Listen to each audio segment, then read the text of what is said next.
The Gina and Maddie Podcast. This is Taylor Swift. What's going on, guys? It's Post Malone. Selena Gomez. Hey, guys, I'm Justin Bieber. This is Harry Styles. Hi, this is Pink. Gina and Maddie's Star Watch.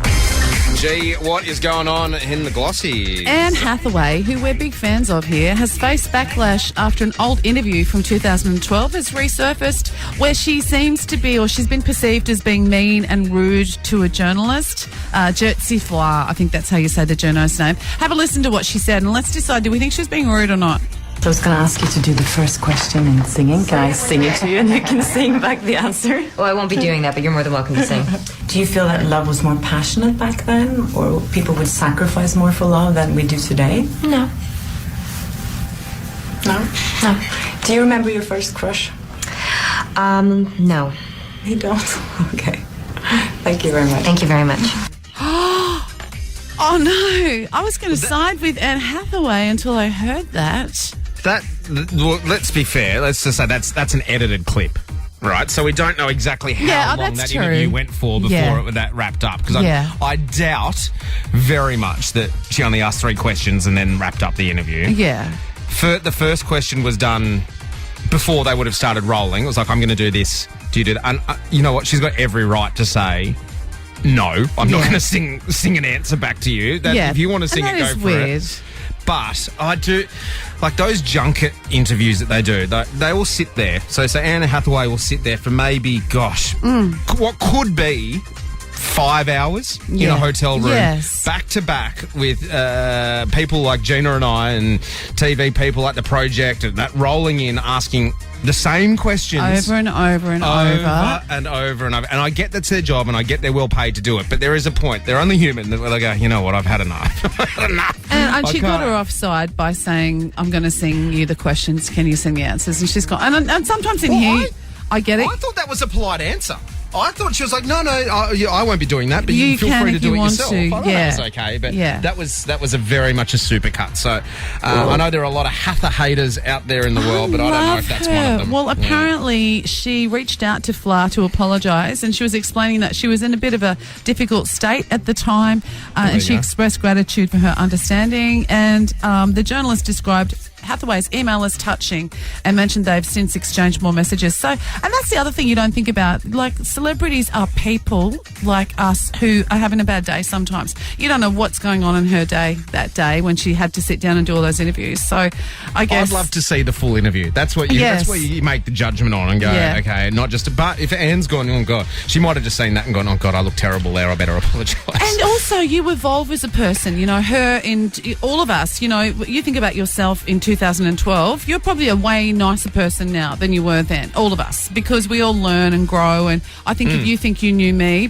back when I was touring, I'm a completely different person now. I'm heaps nicer and more down to earth and all that kind of stuff. And maybe she's thinking like that too. She might be going, I was a bit of a pain in the bum back then and I'm not anymore, and I'm going to reach out and make it better. Isn't it funny when people say something like that? Oh, you've changed. Yes. Yeah, you want to change.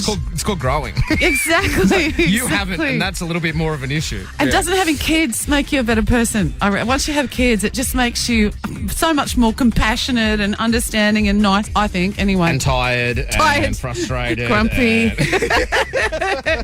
So there's been a bit of a thing with Nicole Kidman and Salma Hayek. Have you seen that on the news lately? So it was a couple of days ago. They're on the red carpet and they're saying there was a heated exchange. Is that what it is? And again, I think it was the edit, but I'm not sure. It looked like Nicole Kidman was a bit cranky with Salma Hayek, that she said, I had seen that a lip reader had said, she said, don't touch me, and was a bit rude. But now they're saying a lip reader said that Hayek said, let's turn there, okay, here. To which Kidman responded, hey, I'm fine, I'm good, there, it's enough, it's okay. But I don't think she was being cranky. And then she turned to Katy Perry to pose for photos. But I think it was clickbait. I don't think it was anything. And talking about people, you don't know what people have gone through, Nicole Kidman had just come from her mum's funeral. So she had all that going on, or she was about to go to her mum's funeral. All of that's going on for her at the moment. So we need to cut people slack before we start gossiping and saying Nicole Kidman and Salma Hayek have got an issue. Well, and also, just as a side note, don't mess with the Latinas, because I'm married to someone who's half Spanish, and I tell you what, they're quick to fire up, aren't they? Oh, Jesus. Gina and Maddie. Dear Dolly. Actually, Dear Gina. Last week, I found an old photo of me where a makeup artist had clearly been instructed to make me look like Dolly Parton back in the 90s. And they compared me. They said, Gina is our new Dolly. You know, I was like 22 or 23 years old. And I thought to myself, all right, if I am the new Dolly, I'll do a Dear Dolly section on the radio. But it's Dear Gina. So you can... I've put that poster up too. I've put that article up in the station, which is in pride and joy above my desk. Well... As a young 22-year-old.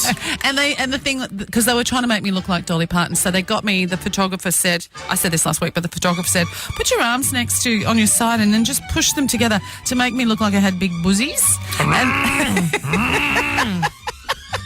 So that photo inspired this segment. So people can write in.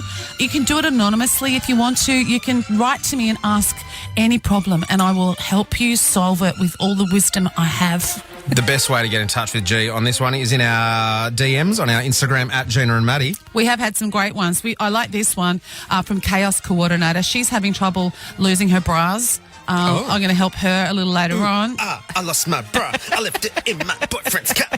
And there's another friend of the show, Sally, who she wants to like gently tell her husband he's looking a little porky and how I can help her do that. So we're going to do that. She wants him to go to the gym. I'll come back to that one. But God, that poor guy. But well, anyway, we'll sort that out, Maddie. I'll have some great advice next time for that one. Today, however, Cam the man has written in with his problem. G'day, Cam. He said, Dear Gina, my son has just turned 16 and I'm nervous to teach him how to drive due to the stress I endured myself when learning to drive with my parents. How can I teach him how to drive without feeling like I'll lose my cool due to the stress of it all? You wait, Maddie, when you've got to teach your kids how to drive, it is so stressful because A, you don't want them to get hurt. B, you don't want to get hurt. I will not be doing it. I will be employing the services of a driving school. Well, they don't need to learn my bad habits, that's for sure. Well, now, Cam the man, I think what you should do is you should live through your pain again, get in that car with your child and teach them everything you know. And what you do is you book... Afterwards, you book the professionals who can go back and fix the things. Because we've forgotten stuff, Maddie. There's new rules or there's the same rules that we've forgotten. You know, like the double yellow lines and the who goes through the roundabout first, all that business. I love you, G, but you're the last person I'd be taking driving advice from. Well, Cam the man, I took my son and I was saying to him, okay, Jackie, we're just going to do a park here. Just like we're going in park. Okay, just put your foot gently on the brake. Okay, brake. All right, Jackie, brake. Jackie, brake. Jackie, brake. And then that was the first time my son heard me swear. So now we have this whole new relationship because we can swear in front of each other. And it was quite the moment. Not only did he learn that you have to brake in time, but he learned it's fun to swear with your mum. And so, Cam, I think you're going to bond with your kid if you do take him out and teach him how to drive. You've just got to try and stay calm. My dad used to put his hand on the park brake, the old school park brake that you'd pull. Oh, yeah. He had his hand on that 100% of the time while I was driving. I'm not the world's greatest driver, but I think this will be a bonding moment for you and your child. You can send them later to the professionals, but take this as you can heal yourself, heal the pain you went through with your own parents, do it a little better, and bond with your kid. Show him There how you you go. can swear. Cam the man, first cab off the rank. In Dear Gina, you want to get involved, all you need to do is hit us up on our socials at Gina and Maddie on Instagram or Facebook. Gina and Maddie. Speaking of Terrigal, What? my little neck of the woods, there was a wildlife photographer there. I don't know if it was yesterday or a few days ago, just with his camera out taking photos. And there's old mates out having a swim in his boardies, quite a way out. And there's two 2-metre grey nurse sharks below him. And he's put his goggles on and he's looked down and he's panicked and you can see him splashing to get away and get out of the water as quickly as he can. Well, see, to me, I think that makes you look like bait and would make the sharks go, what's that? Oh, food, jump. But they got scared and the sharks took off, apparently. Thank goodness. But my advice is don't swim deeper than your ankles because the only place you can outrun a shark is if it's ankle deep. That's what I think, anyway. Coming to an ocean kids pool near you, Gina Jeffries. The Gina and Maddie Podcast. For more great comedy shows like this, head to novapodcast.com.au.